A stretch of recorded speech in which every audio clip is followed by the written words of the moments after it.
Your support helps us bring you programs you love.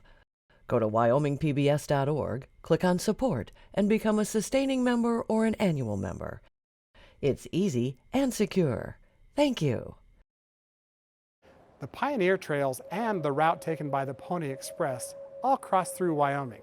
And here in Casper, the National Historic Trail Center has been providing visitors with valuable and interesting information about the lives of American pioneers who were heading west for more than a decade. Come with us as we explore the National Historic Trail Center with its foundation's executive director, Aubrey Valdez, next on Wyoming Chronicle.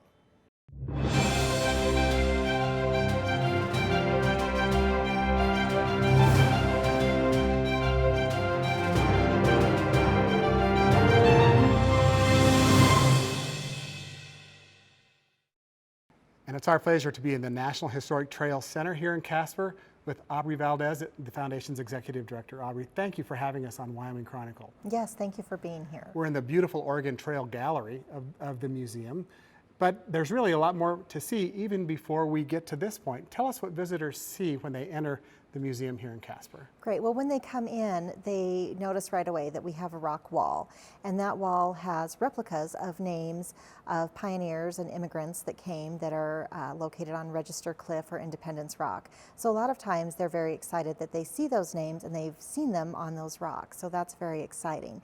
When they come around that rock wall, they go into the Native American Gallery, and that just gives them some insight into how those trails were formed and the influence that the Native Americans had on the westward migration.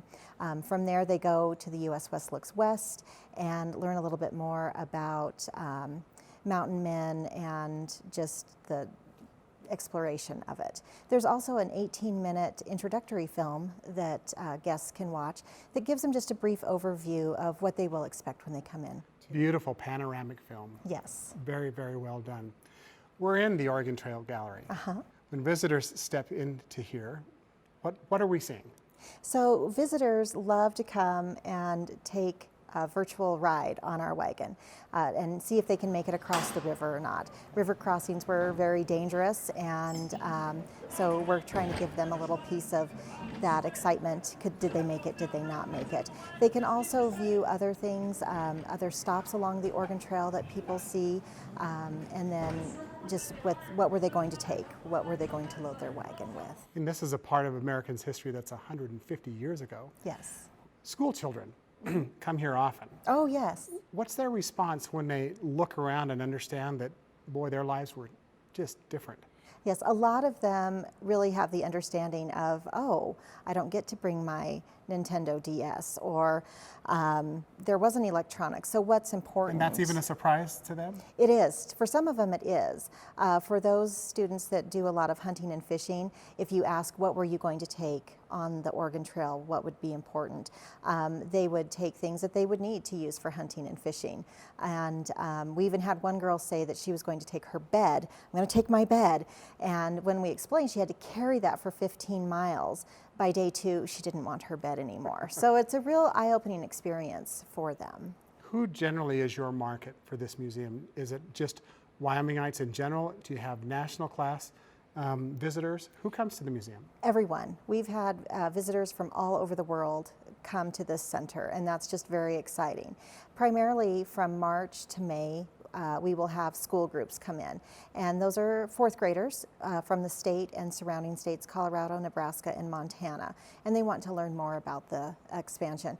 But we do have visitors from everywhere, all across the country and all across the globe. This is a museum that's been in Casper for about 15 years. Yes. Tell me about the early days. So Edna Cannell, she was the visionary for this museum, and she worked very long hours with the City of Casper, federal agencies, to make this a reality. And so with all of that, the City of Casper donated the land for the building to be built, and then we have a partnership with the Bureau of Land Management. And the Bureau of Land Management, they own and maintain and staff the building, and the foundation, we own and maintain and upgrade all of the exhibits. And for people who are wondering in Casper exactly where this is, they've been by it 1,000 times. Yes. I'm sure. You're just a stone's throw from the Casper Event Center. We are, yes. And a lot of times people will come here for concerts, and we direct them over there, and then vice versa. Sometimes people will go next door. Are you open year-round? We are. We are open Memorial Day to Labor Day. So over the summer, we are open Tuesday through Sunday from 8 to 5 every day. And then our winter hours will change where we are open Tuesday through Saturday, 9 to 4:30. We've got a lot more to see in the museum. Before we leave the Oregon Trail display, what's your favorite place? In the center? In the whole center. I think that my favorite place is the wagon crossing ride. All right. Well, we're going to see more. Yes. Let's continue our tour. Wonderful.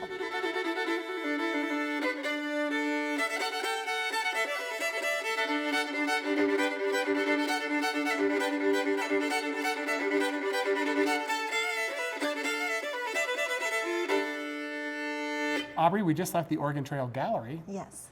That was not the end of the trail for sure. There was still a lot more distance pioneers had to travel on the Oregon Trail. Yes. How much farther did they have to go to reach their destination from Casper? So from Casper, they had 1,003 miles left to go, and that was approximately 68 more days that they needed to get there. So quite a distance. Yes. Now we're in the beautiful Mormon Trail Gallery, and give us some tidbits about this gallery, and when you lead people through this gallery, what do you point out to them? So we point out to them that we have a rodometer, and that took the place of a handkerchief. That was the children's job, is that they would tie a handkerchief to the wheel, and then the children had to count how many rotations that the wheel had turned, and then they would know if they made their 15 miles every day. And the rodometer took that away. It was a great invention, and it would just mark how long they had gone, so the children didn't have to count any longer. So what was magical about 15 miles? Was that the pace they were trying to maintain? That was the pace that they were trying to maintain, so that they could make, Independence Rock by 4th of July, and then the next stop from there, and just keep on so that they didn't hit winter months or snow. But you have a display here in the gallery that talks about something that didn't go quite right with settlers who were immigrating on the Mormon Trail. Right. There was a group of converts that came over from England, and they got a late start. And so by the time they got to Illinois to get the hand carts, they were green. And so, of course, the wood hadn't had time to dry out. And they started off towards Salt Lake. And when they got to Wyoming, just outside of Casper, the weather was beautiful. And it was late September, 70 degrees, and it was wonderful. Well, not being from here, we all know from Wyoming, the weather can change at any time. And unfortunately, it took a turn for the worst. And so by the time they got to Casper, it was a blizzard, and they were trying to cross the North Platte River with ice on the river, and they had to wade through that. And they had to do many river crossings, not only with the North Platte, but also the Sweetwater. And many people perished during that time. And so it's a very inspiring film, just of that pioneering spirit and not giving up. And they made it from Casper to Martin's Cove, where they were then rescued, and the remaining immigrants made it to then Salt Lake. You also have a neat display about what it would feel like Yes. to pull a Mormon handcart. How does that work? We have a replica of a Mormon handcart, and you get on there.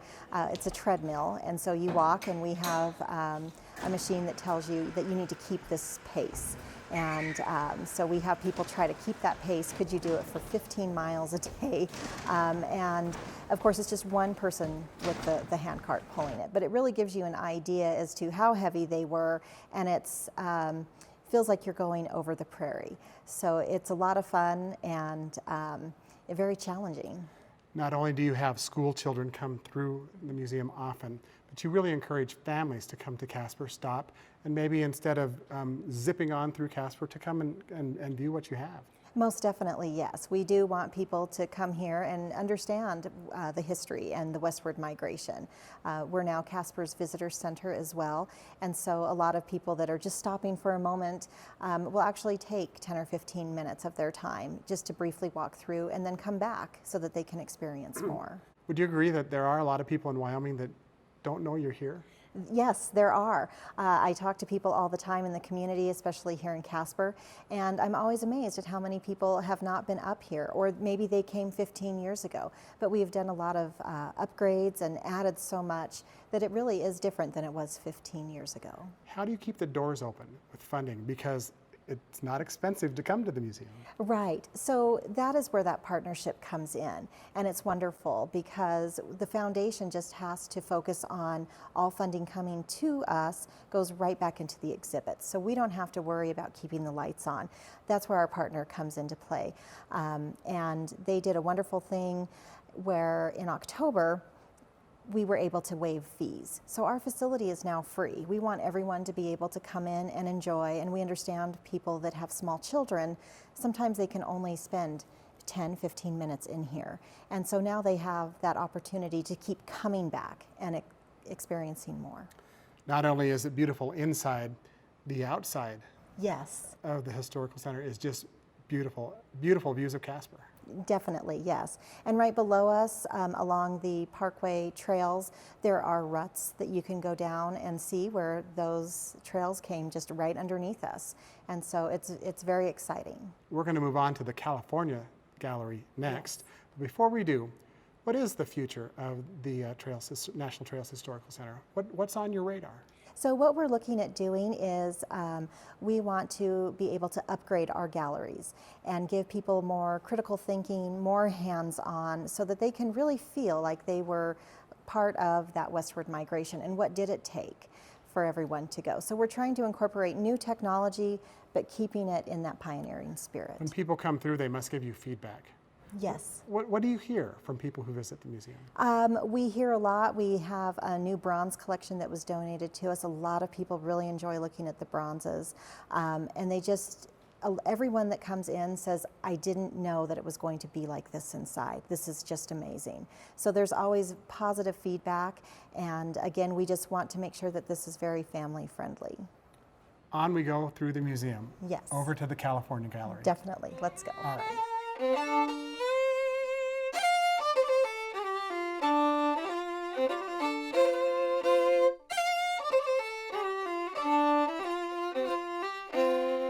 Aubrey, we're now in the California Trail Gallery. This is the gallery that talks about the California Trail, over 3,000 miles long. Yes. Networked along some of the same corridors in the valleys of Wyoming, of the Platte and the North Platte rivers. And it's also equally beautiful. Tell us a little bit about this gallery. So in this gallery, you're going to learn the hardships of going across the salt flats after you pass the Great Salt Lake area there, and losing of the animals. And I don't know if you've ever been along those salt flats, but sure oh my have. Goodness, it's hard enough in a vehicle. It sure is. Let alone on a wagon. So you can also experience what a lot of the miners, we have a replica backpack that you can see. Would you be able to walk 15 miles in a day in that? Very heavy for all of their equipment to mine with. The trail obviously was leading Americans that were seeking, great wealth. Yes. On the California coast. You tell many of their stories as well. Oh, most definitely, yes. And we do even have a headstone from the Snodderly family from Tennessee that came out, and the mother ended up passing away. And we were able to have this headstone on display so that people can see what those actually looked like. And that's very exciting to hear her story. She left behind a husband and 7 children. How do exhibits here at the museum come about? I guess, is it a museum or a center? Well, Am I incorrect in calling it a museum? It is a museum. It's also an interpretive center. So we don't have artifacts here. We do have some that are incorporated in, but mainly it's just for interpretation. And so it's telling stories and giving you an insight into everything. So the difference would be we don't have artifacts like a museum might, but we have some. Mm-hmm. And so how are these displays created? They're beautiful. Oh, I thank can't you. express to you how stunning this this center is. But how is the content created? Who brings it to life? So that's where we look for an outside company. So as we move forward with the reestablishing of our galleries, we will reach out with RFPs to different companies, and we try to stay local if we can, and see what these different designers can come up with. So we have ideas and they have ideas, and it's just a wonderful coming together, I guess you can say, of these wonderful ideas so that we can better tell those stories. And I think after 15 years of hearing people bring their stories in, that they have heard or that they would like to see more of, that will help us move forward and bring those stories to life. Talked to us a little while ago about what you hope to do in the next few years. Yes. Give us an example about how an exhibit may be updated. So what we're looking at is we had, for instance, in our US West Looks West gallery, and we had an old pole screen map that you would pull the different slides over. And just after wear and tear, it did not work anymore. And so we looked at that and thought, how do we capture people's attention? How do we, especially the youth, how do we make this exciting for them? And that's where we came up with the touch screen. So we're looking at how do we integrate that technology and make it exciting for the future generations. And that changes as generations matriculate through. It does. What grabs their attention is different. Right. And what we have found, especially over the last, since we opened for 15 years, people really like that hands-on. What can they touch? What can they build? And so we want to definitely bring more of that to them. And that's always important for the younger. You have other events here at the museum other than just touring the museum? We do. Summertime is a very busy time for us. Every Saturday we do a patio talk. So we have presenters come in, and it could be, this year we have topographical engineers coming in so that people have a better understanding of how these maps were designed, why they were designed, why we use them today, to youth programs. We always reach out to the youth, and those programs are always free. So we have living history that is here every weekend, just a lot going on, especially in the summertime. And where can people go to learn what those schedules are? And they can visit our website, which is nhtcf.org. And that's on the screen right now for our viewers to see. Yes. And we'll have it on again before we end today. There's also a pretty special time in Wyoming in August. Yes. The Trails Center is at the intersection of the eclipse. Yes. What are your plans? We are very excited to have the eclipse coming here. So we, from Friday through Monday in August, we are going to have special presentations that discuss the pioneers coming across, and what did they encounter eclipses, and if so, what did those diaries say, and how did people interpret that or understand that? And then we also are looking over many cultures, because how did other cultures understand that with the Native Americans and so forth. So a lot going on that weekend. We'll have a food truck up here and just live music and events, and it will be free and open to the public, so people can come in and tour. And we'll have our teepees out now that hopefully the snow has stopped. We'll have teepees and wagons outside as well. On the actual eclipse day on that Monday in August, what will happen here? So that Monday here, we do have reserved viewing areas out on our patio, and we have a lot of groups from Italy coming in to watch those, and from around the world. So people are welcome to come, and they are welcome to view in the parking lot or wherever they would like to on the grounds. Just for safety, we're asking folks not to leave the pavement. There's a lot of cactus out in the prairie there. But we will have glasses. People can purchase glasses or get their eclipse glasses so they can watch that. And we are overlooking the city. You'll be able to see the eclipse and also the shadow of the moon following it. Speaking of cactus, Yes. we have one more gallery we want to look at, the Pony-Express Gallery. Yes. Shall we gallop over there? I think so. Let's go. do that. Okay.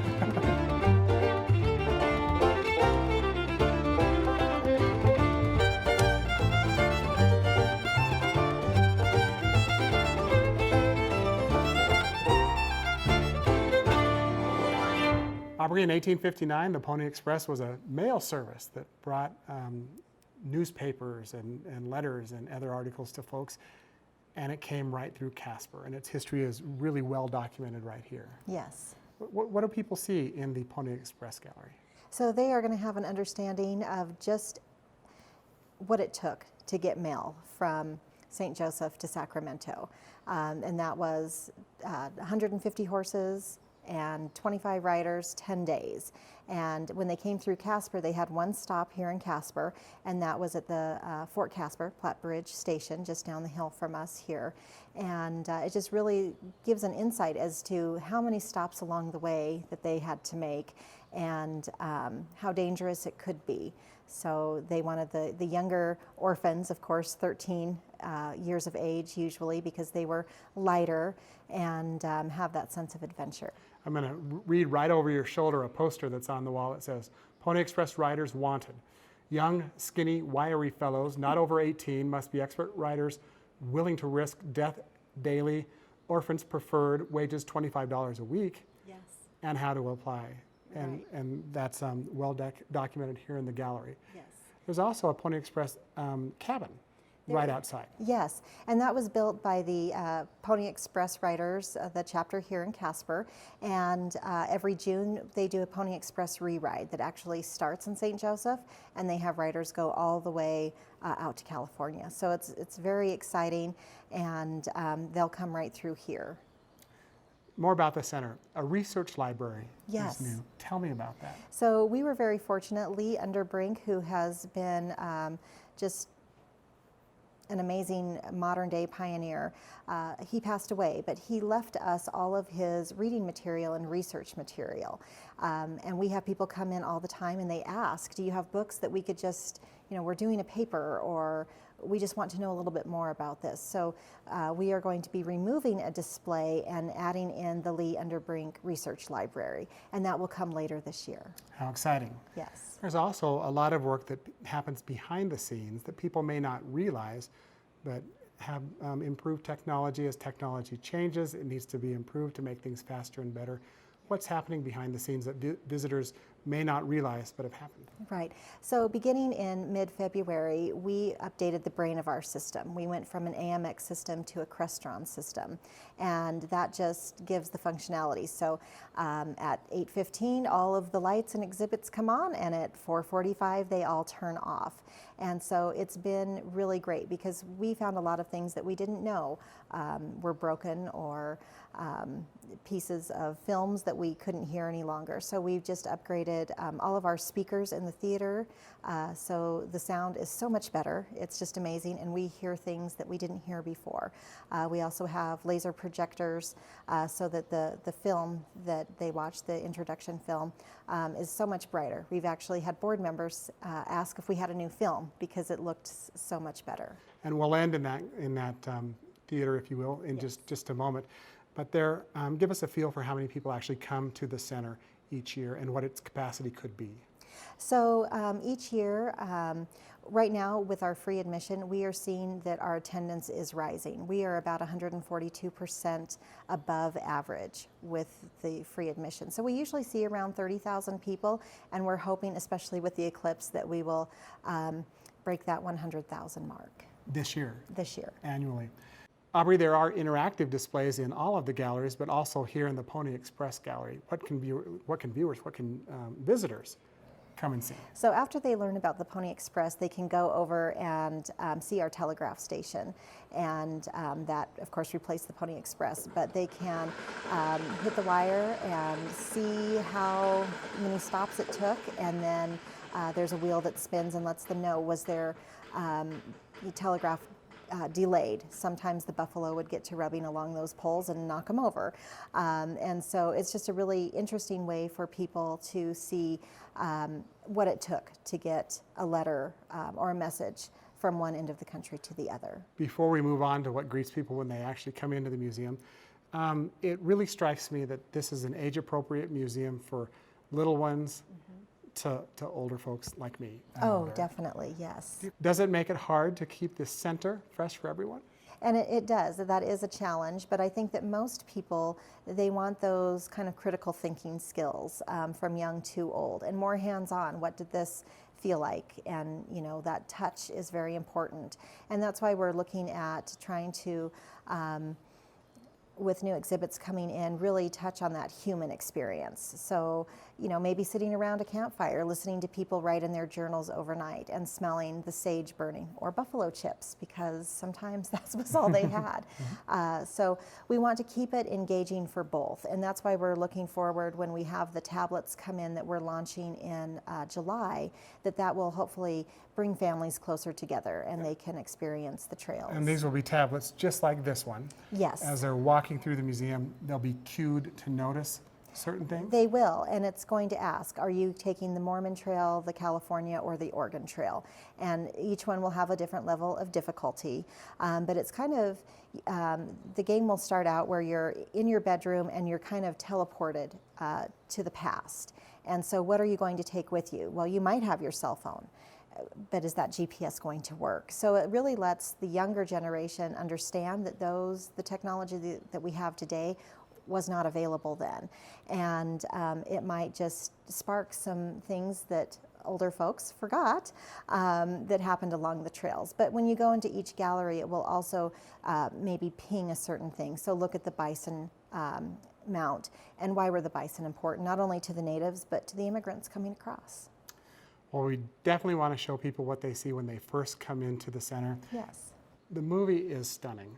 Thank and you. it's a panoramic style movie that people, I don't think, are used to seeing. Right. Let's head over there. Sounds good. Okay.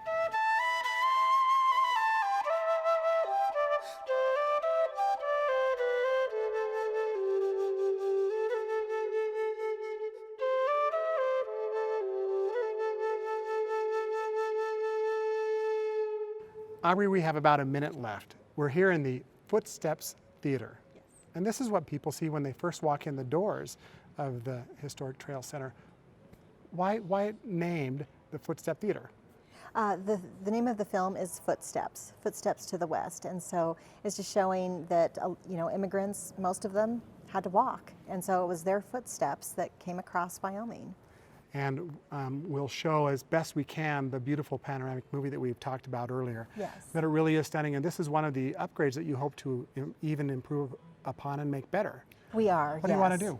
Well, the screens are 15 years old, and with new technology, with the new laser projectors that we have, it's a little difficult to get everything to conform. So we are looking at just adding in one continuous screen. It will still be the panoramic, but we're just trying to make it so that it looks fantastic. Well, Aubrey, I'm sure you would invite all viewers that are watching this evening to come and join you here at the National Historic Trails Interpretive Center in Casper. Yes, definitely. Thank you so much for joining us on Wyoming Chronicle. Thank It's been you. a pleasure. Thank you.